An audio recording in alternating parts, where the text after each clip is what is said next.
His concept was great businesses, they start with why basically, not how or what. So if for example, a low budget phone company was trying to sell you a phone, they'd start by telling you about what, about the specs, about how it works, and then at the end they might explain why they built this. But great companies, Apple for example, they start by talking about why the product exists, who it's created for, the idea of thinking different, the idea of putting something out there in the universe creatively which nobody else has done, and using their tools as a way to do it. And then they talk about how it works, and they talk about the specs. But for them, it's about working backwards and starting with why. And that applies to what you said about the leadership. If you explain the why to the team and they're all bought into that, they'll make the how and the what work. But without that core North Star motivation, nothing else really works.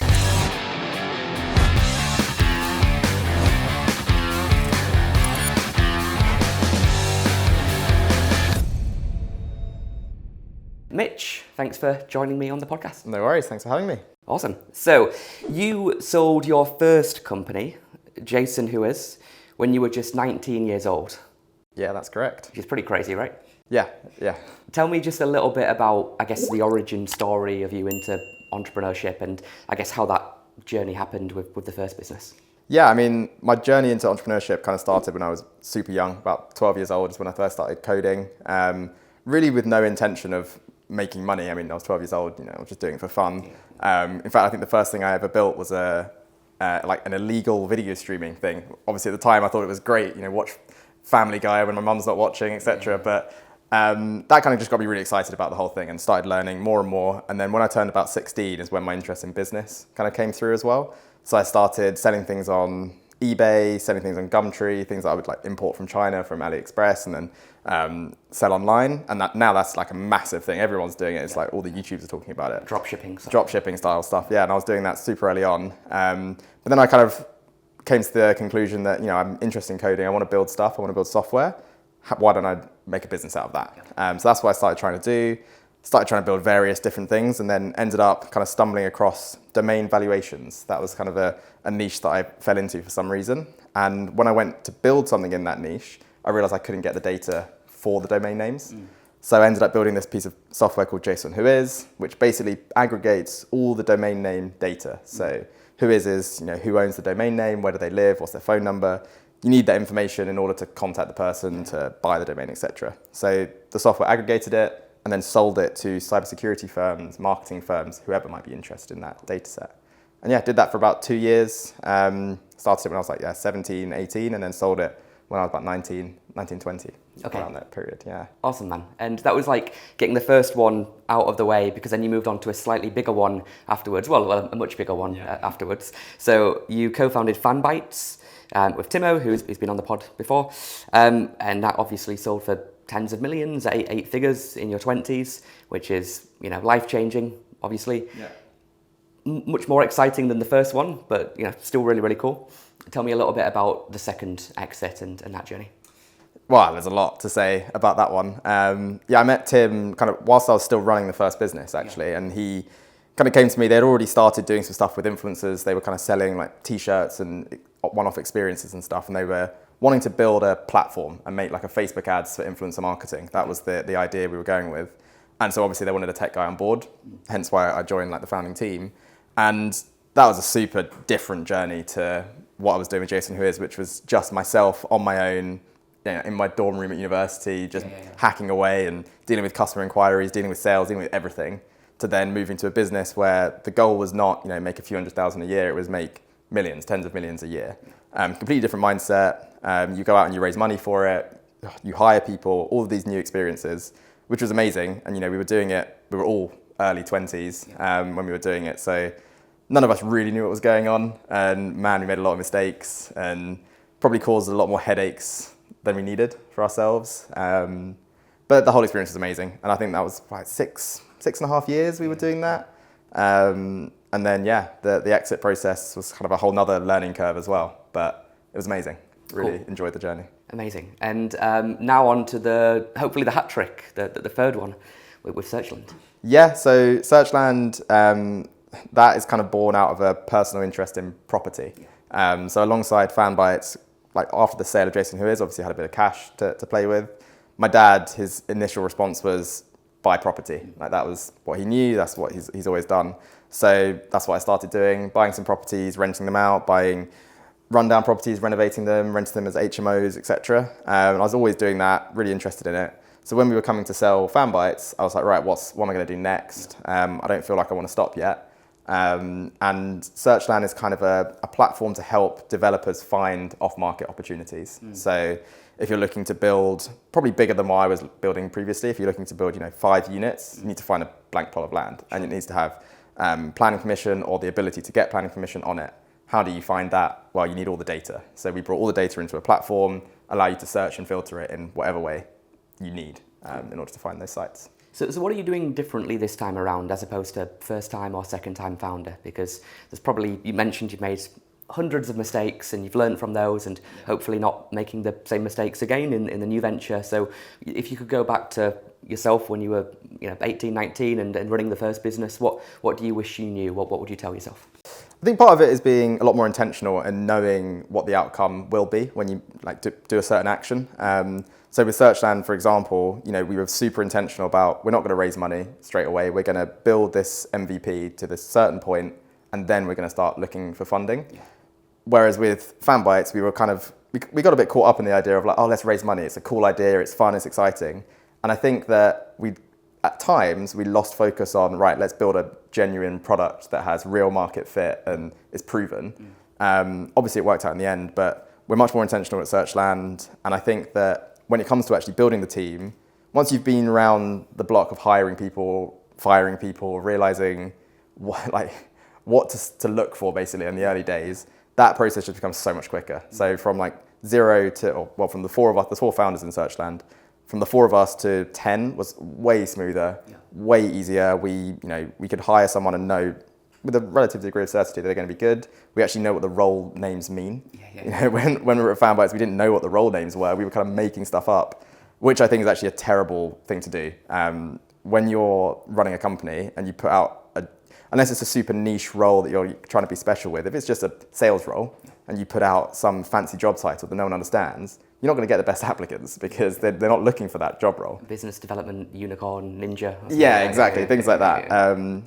All those kind of learnings just made the process a lot quicker this time around. What about in terms of the types of people, like the characteristics? Less so do they have sales skills, less so can they write code, but as a culture, as a person, what are you looking for? It does depend on the role. I'd say overall we're looking for people who are quite independent and self-motivated. Although we know a lot more than I have done previously, we don't know everything. So when you come into a role, it's not going to be perfectly defined. We might have some overarching KPIs that we want that role to hit, but we're not going to know the process specifically. It's definitely not going to be written down for you when you first start. So we're looking for someone who has that ability, can be self-sufficient in that sense, and isn't afraid to just get their hands dirty. Yeah. You mentioned you built the MVP. You kind of got it up and running as a basic idea before you then raised some cash. You have successfully raised in dollars, I think it's more than 5 million, give or take, to help build the company so far. So we speak to a lot of founders who are struggling to raise $1, never mind 5 million. What advice would you give to people looking to pitch to investors, looking to secure capital? Again, part of it comes down to the intentionality of what you're trying to do. Yeah. Are you trying to raise 5, 10, 20 million, or are you trying to raise a few $100,000 from family and friends or from small angel investors? Because the way you go about it is obviously very different. If you're going to go about it down the VC route, raising tens of millions, you need to firstly have a business that actually can sustain that level of investment. You need to have a business that could be a unicorn. That's basically what every VC is looking for. 90% of their businesses fail. 5% might do pretty well, a few more percent might be a bit better, and then they're looking for that 1% that just go absolutely insane. So that was kind of the biggest bit of feedback I got when I was speaking to VCs is, you've got to be super ambitious with this if you want to raise millions. So that's the first thing I would say, actually sit down and look at your business and say, does this genuinely have that potential? If not, and you're looking to raise a bit less money, then it's just a case of networking. And, there's plenty of databases out there of all of these angels in the UK. You may have a personal network, you may not, but being good at cold email, whether you have a personal network or not, is so important. You just cold email people, get the responses, process them, and eventually you will find either a lot of feedback that means you change your business model or change something, or you'll find people to invest. So that would be my advice. Hey, this podcast is brought to you by welovealpha.com. If you're looking to grow and hire and scale your software engineering team in the UK, then go to welovealpha.com to hire the best software developers on the market. Everything across Java to C# to PHP to Python to React and Angular and mobile and more. Go to welovealpha.com to hire the best software engineers in the UK now. You must get a lot of cold emails. I get people trying to sell me everything, right? Yeah. 99% of them are terrible. Yeah. What makes a good cold email? You don't have to give me the script, but what at a high level, what's important in terms of the structure, in terms of the length, in terms of the ask? How do you write a good cold email? Yeah, I mean, for me, receiving one, shorter the better. Prove that you've done some sort of research. Why are you actually messaging me?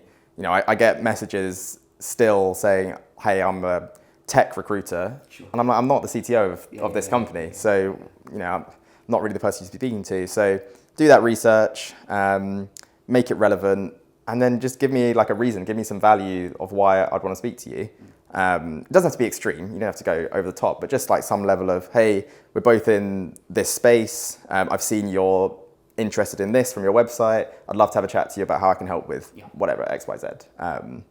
That's kind of the recipe in my mind. And if you send 10 like that, where you actually take the time and the attention and the care, you'll get a much higher yes rate than sending 1,000, but it's just a copy and paste, right? It really is quality over quantity. Yeah, 100%. Yeah, 100%. So on the flip side of investing, you've done a little bit of angel investing yourself. Yeah. What's important to you when looking at a potential business to invest in? What makes an investable founder and a scalable concept? Well, I'm assuming you've done a little bit of research and seen the stuff I've invested in. Yeah. I'm going to be totally honest. My angel investing to date has had very little research and is purely driven by friendships that I've had. Okay, so you're backing people? Yeah, I'm backing people. Like one of the investments I made is in a health tech startup called MindUp. It's backed by one of my really good old friends called Joel, amazing guy. I actually tried to start a business with him years and years and years ago. And it was a case of, I know you're raising money, and I'd love to be involved. And then he introduced me to another business that sell, it's actually like raw, dried dog food. Okay.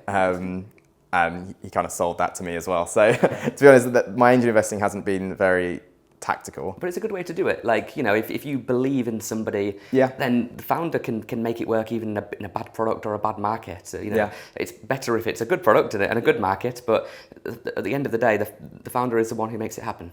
Yeah, 100%. I think right now the reason is I just don't have time to do proper angel investing, but if I were, my kind of niche I think would be tech businesses, preferably B2B, with some form of defensibility or USP. That's kind of what I would be looking for. And then I ideally just spread that pretty broad across a variety of different companies, but I've not had the time to do that yet. Sure. So you spoke at Founders Fest a few weeks ago, and you said entrepreneurs should focus on building a strong business which doesn't have a fundamental dependence on you. I'll say it one more time. So entrepreneurs should focus on building a strong business which doesn't have a fundamental dependence on you. I love that. A lot of people, if they go on holiday or if they, God forbid, got hit by a bus, the business would be over, right? Why did you say that? What's important in building a business which can run without the CEO needing to be there? So that panel I was on was about exiting your business and how to prepare your business for exit. And I think that if that is your goal and that's what you want, being fundamentally dependent on the business is going to just destroy your chances of selling. If you kind of put yourself in the acquirer's shoes and say, if I was going to buy this business and the entirety is based on one individual person, that's a huge risk. Firstly, the valuation is just going to get slashed, if not in half, by like 80%, because all the businesses with them, if they leave, it's gone. So that was kind of where I was coming from with that, and it's super important if you want to sell the company. Yeah. Super important. Yeah. And not everybody wants to do that, so it's good that you gave that context, because for somebody that wants a lifestyle founder-driven business, maybe removing themselves is not the way to do it. Yeah. It's different strokes for different folks, different models, right? Yeah, definitely, 100%. And I think it is what I was talking about with that intentionality. At the start, you can come up with what you want from the business, and it can change over time for sure, but it's good to have that idea because every decision you make along the way will affect the overall outcome. And if you have an idea of the direction you're going, then it makes it a lot easier to make those tough decisions. Yeah. So in 2018, we're going very, very far back now, right? Okay. You did an interview on the Beta podcast. You said it was a very, very young version of Mitch giving this talk, right? Can't even remember. You said it's so important to enjoy the process more than the end goal. Yeah. Okay, so enjoy the journey, not just focus on the destination. Look, that was 6 years ago. Yeah. But you're nodding, so I'm assuming you still agree with your younger self. Why did you say that? Why is it important to enjoy the process more than the end goal? To be honest, I think I 100% still agree with what I said. Yeah. I am definitely a victim of actually not doing that. Okay. I see why it's so important because when you don't do that, and it's something I do regularly, I focus on the outcome and what I'm trying to achieve as a KPI or whatever, you just get so stressed. And even when things impact you that you can't control, they're outside of the things that you can actively do, they stress you out because you're so worried about the outcome. Yeah. Whereas if you can somehow take a step back from that and accept that things can happen outside of your control, you will just be a lot happier and be able to sustain the lifestyle for much longer. Whereas I've burnt out in the past because I'm just so driven to achieve this thing that when anything goes wrong, it could just completely drain you. So finding a way to enjoy the process, whether that means actually changing how you run the business or how the business operates, I think it's important. But I say that from someone who actually finds it really difficult to do that. Well, me too. Yeah. I think one thing that does help, and it sounds like a cliche, but if you really, really love the space that you're in, and a lot of everybody says that, but then people go and they build something which they've got no connection to. Like you love property, you're like, I really enjoy this. You were in this industry, in a slightly different way before you even started your current prop tech business, right? So for you can work through the pain and the difficult moments and struggle when it gets hard because you've got a genuine passion for it and you're enthusiastic about it. I see people that are building something they've got no connection to at all, and working 10 hours to them is more stressful than working 100 hours would be to you, basically. So how important do you think that is? Not just product market fits, but I guess founder market fit?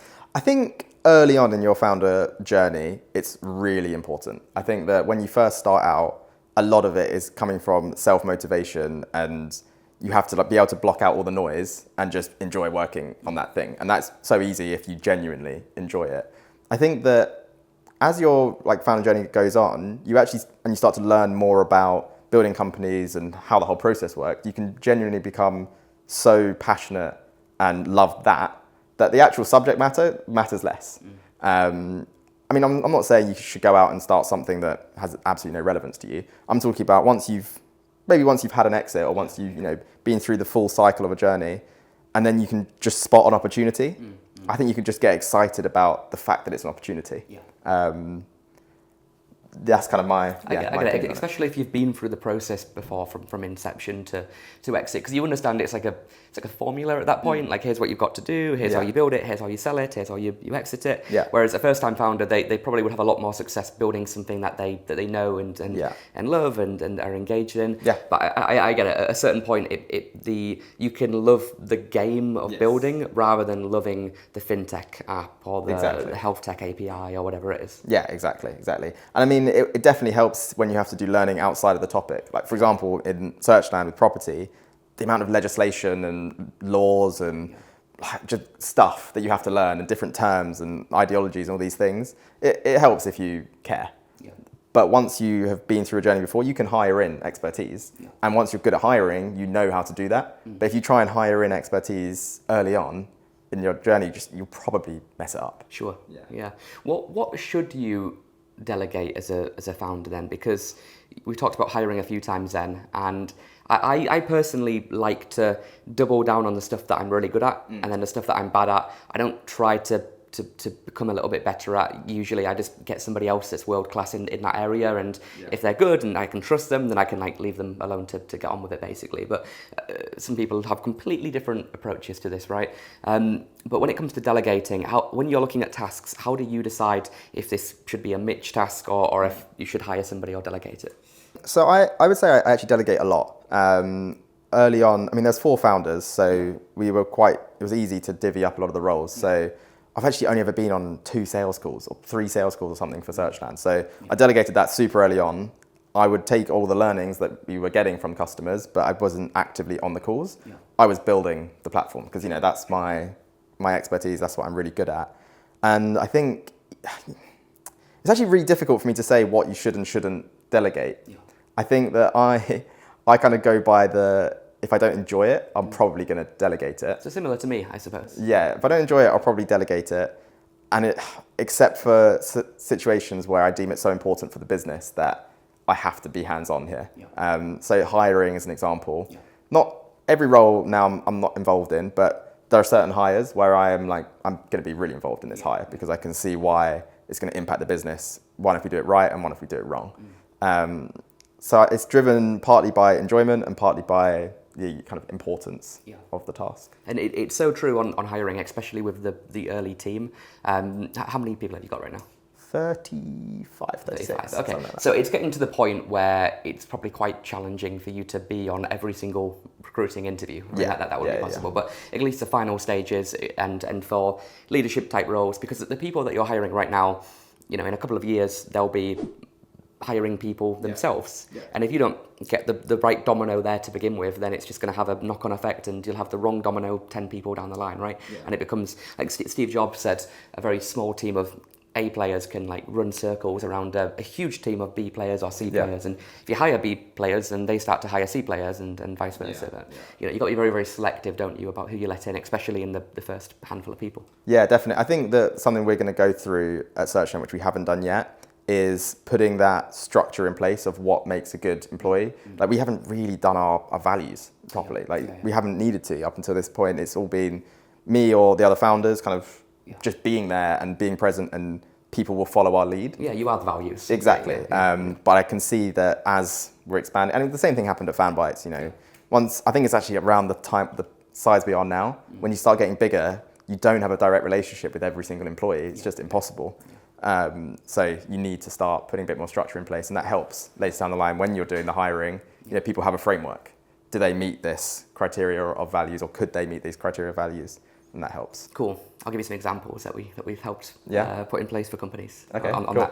that. So working in a startup can be all-consuming, right? But you've done this for basically your entire working life. And I struggle to switch off. We've had this conversation before in the past. You've managed to make it work with tennis and go-karting? Yeah. Is that right? More recently, go-karting. Okay. How do you switch off? How do you, even if I was go-karting, I'd still be thinking about the business. Probably be quite hard if you're racing around a track. Maybe that's why you picked that one. But why? How do you switch off? Why is it important to you? And do you struggle with it like me, or? Yeah, I've definitely been through periods of really struggling with it. I took up tennis. Well, I played tennis when I was a kid, and I took it up again maybe 2.5 years ago now. I think there was a period at Fanbytes where I really wasn't doing anything. I was working, going home, maybe working on a house on the side, and it was just all work, one form or another. And I just realized that was quite unhealthy. So I started going to the gym. I would try and get back to the gym more. I was really big at the gym at university and then stopped. But I actually struggled a bit with that as well. It wasn't so much the motivation to go, it was I would be working on something and then I would be like, right, I should go to the gym, but I just wouldn't because I was just working, I would just keep going.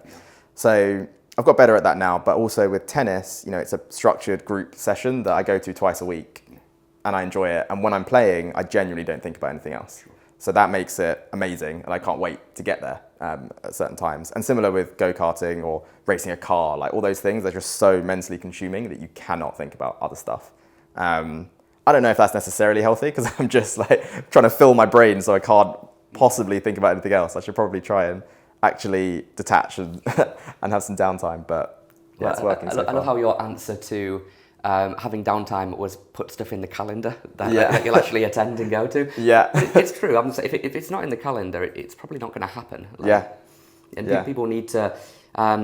I don't think I've showed you my calendar before, but I put everything in mine from the time I wake up to literally brushing my teeth to eating my lunch. Every single thing I do is laid out. And that's not to say that I'm trying to live like a robot. It's just by having that structure and framework, I can, like you do, make time for fun things and make time for relaxing. Well, I can at least fantasize about doing it. I don't actually do it very often, but yeah. Yeah, I feel I do a similar thing, not quite to the level of brushing my teeth, but yeah, I find my calendar is kind of my Bible, and it's what I'm going to do that day. This is a quick message to tell you about Alpha University. Alpha University is an advanced training program to help you reach success in 7 simple steps. I am going to personally coach you so that you can achieve your goals, make more money, and transform your life. Just go to joinalphauniversity.com now, or click the link in the description. So for the, I guess, 19, 18, 20-year-old founders, or regardless of age, people that kind of want to set up something, and I guess advice for your younger self, we'll delve into just a couple of areas that are important in setting up a business, right? So let's start with the idea. So knowing what you know now, if you was to try to think of an idea for a new startup, let's say you had your hat trick, tremendous exit with Searchland, and you want to build something else, where do the ideas come from? How do you know what to build? I would say you do not need to be original as a founder. I think being original is extremely risky, can be extremely rewarding, but it's just not necessary. If your goal is, I want to build a business that is statistically successful, and I can either sell it or run it as a lifestyle, whatever, you just got to look at the market. So pick an industry, decide where you want to focus based on either macroeconomic factors that you think, example would be AI has exploded. Obviously that one's, you probably missed the boat a little bit, but you see something that's exploding, you see something that's gradually increasing, you want to jump on that, then just survey the market, see what's out there, what's working. Ideally, I think a learning I've had is you actually want to find a market where there's some pretty sizable companies in it already, because if no one else has been able to build a business in that sector, you're going to struggle. Realistically, everyone's had the ideas before. Ideas aren't really that special. It's all about execution. So I would be looking at that, identify a market where it's not completely saturated, there's still some space in it, but there's some sizable businesses. And then I would be basically trying to out-execute them.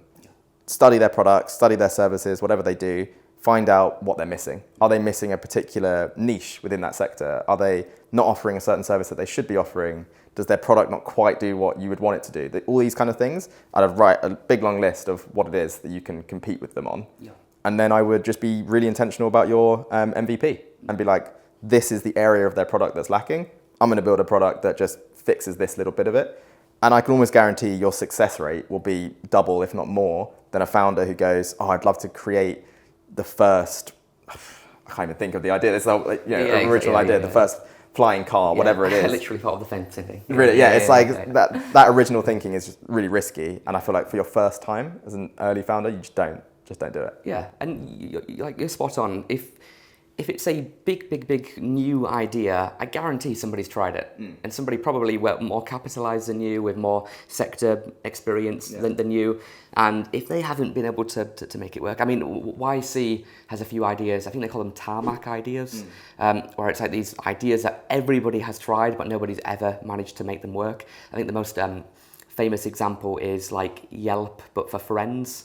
So apparently they get thousands of applications every year for that type of business. And everyone's tried to build it. It's never worked. In reality, it'd be much better to try and see existing businesses that are doing something like that and try and figure out a way of tackling those, but doing it better, doing it smarter, doing it faster, doing it simpler. 100% agree.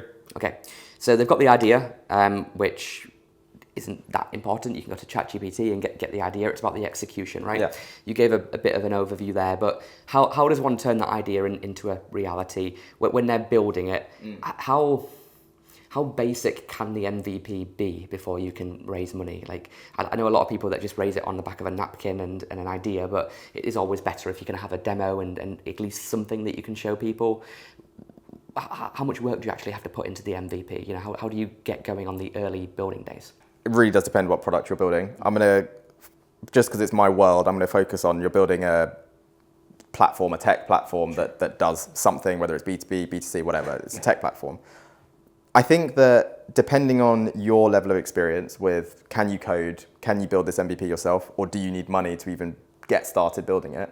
In the example where you literally don't have anything, you can't code and you don't have money to start, my focus would actually be on building an audience for what it is you're building. Sure. So you start by cold emailing, like reaching out or running, like secondary one, like running some ads on to a certain target audience. But the idea is basically to try and build an audience of people who are interested in this thing, set up a landing page, which you can do on numerous different platforms now for basically no money, explaining what your offering is, and then just stick an email thing at the bottom, be like, join our waitlist, whatever it might be.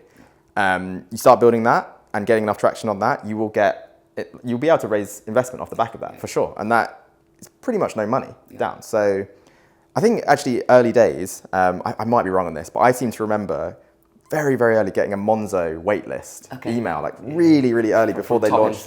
Yeah, before they released the original, it wasn't actually a bank at the time, it was like a prepaid card. And I remember they had like tens of thousands, hundreds of thousands of people on the waitlist. And that's super valuable for when your product does come. You've just got immediate customers, which is why you can raise investment on the back of that. So so that's the first thing. And then after that, similarly, if you can't code, you're going to need to go out and find freelancers.